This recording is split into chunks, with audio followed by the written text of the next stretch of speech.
Welcome back to our tutorial, in-flight tutorial for FMC, part 8. It's a route discontinuity, and what happened is because on this page, because we selected the runway, the FMC is just telling us that, do you want to go ahead and confirm this change? So what we need to do is we need to just close the disco. We need to get rid of this selection right here, the RX25 right, and replace it with this. So we're just gonna put that into our scratch pad and put that right here, and we go ahead and execute. Now at this point in time, we're getting pretty close to where we need to be. We're making very good headway. We're just leveling off at 8,000 feet, and we're dropping our altitude down to, our speed down to 170, because that's where we're going to need to be. So let me go ahead and pause the sim real quick.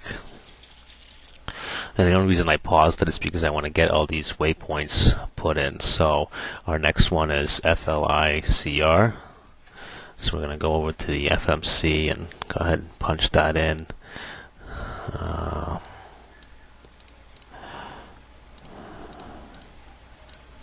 Whoops. It would help if I spelled that right.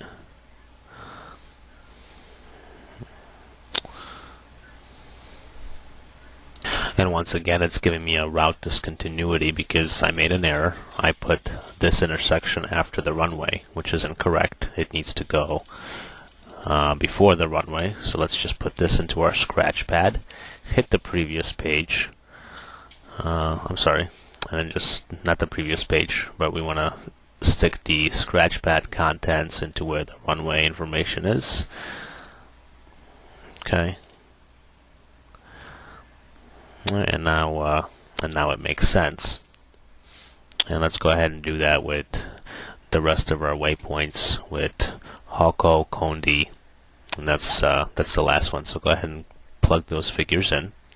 And if you plugged everything in correctly, or incorrectly rather, this is roughly what it should look like. And now we just need to pre-fill these really quickly with our altitude assignments. So we'll know that the flies intersection, we have to be at least 8,000 feet. So let's go ahead and just plug that in really quickly. Our FMC is calculating quite a bit less, but that's fine. And we'll just change that to 8,000. And then flicker, we need to be at about 6,500. So let's go ahead and put in 6,500 in there. And then Hawk, we need to be, there's no altitude there, but Cody, or Condi rather, does have one of 3,800. We're probably going to be much lower than that, because like I said, by this point in the game, you're definitely going to be using the ILS approach procedure, and I can assume that the glide slope is going to put you down below 3,800 when you're just really 4 miles away from the runway. Somewhere along the line here, I inadvertently deleted or removed our approach runway, so I just need to put that back in there. And if we look at our approach chart, that looks pretty good. So let's go ahead and unpause the sim and see what else we have to do here to make sure that we're meeting our altitude restrictions. And to be honest, from the looks of it, everything that does look pretty good. We're about 6.5 miles before we hit chips, and at that point we're going to need to start decelerating the aircraft to around 170 knots. So let me just enlarge this real quick.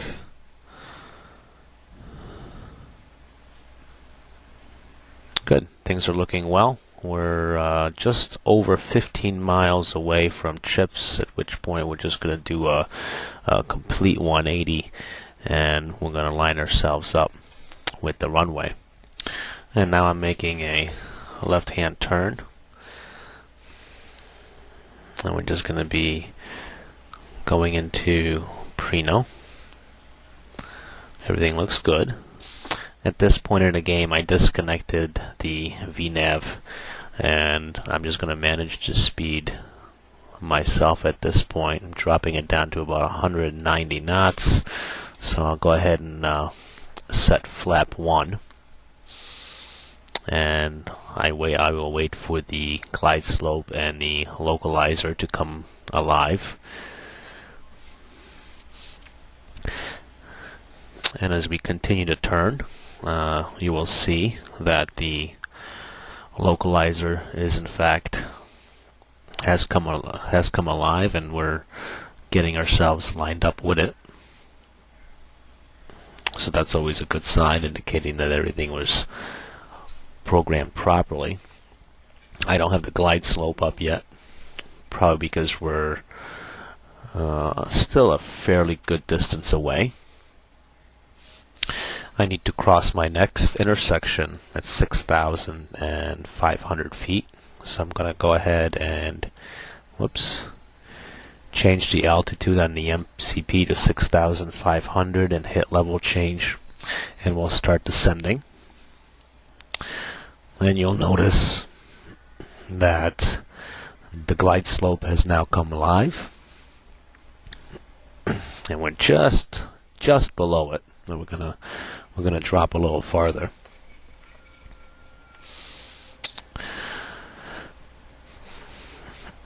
So since I'm getting closer, what I want to do is I'm going to disconnect LNAV, and I'm going to hit the VOR lock, and at this point in time the autopilot is going to line me up precisely with the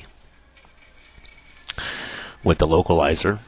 We're going to do a full autopilot land here, just because it's a lot easier to do in this particular tutorial. So I'm going to wait until I drop down to 6,500 feet. Glide slope is increasing a little bit, so that means that we're going to be just below it. Just going to wait for us to level off. And once I level off at 6,500 feet, I'm going to hit approach hold, and I'm going to kick in the second autopilot. And now the autopilot is going to fully configure our landing. Of course, I do want to slow myself down a little bit because I am coming in way too fast.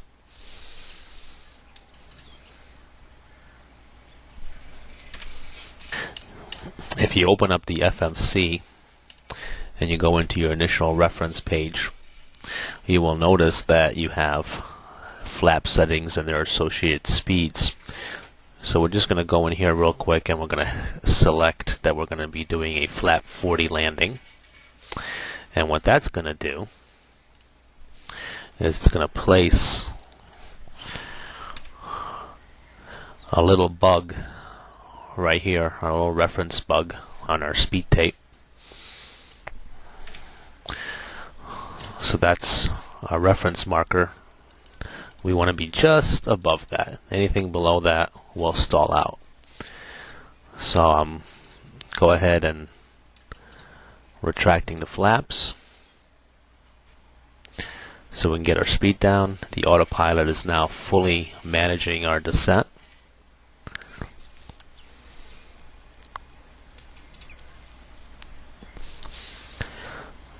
Okay, we're at flap 15.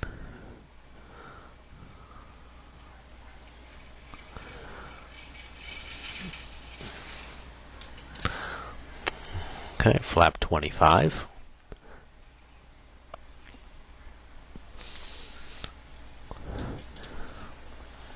flap 30.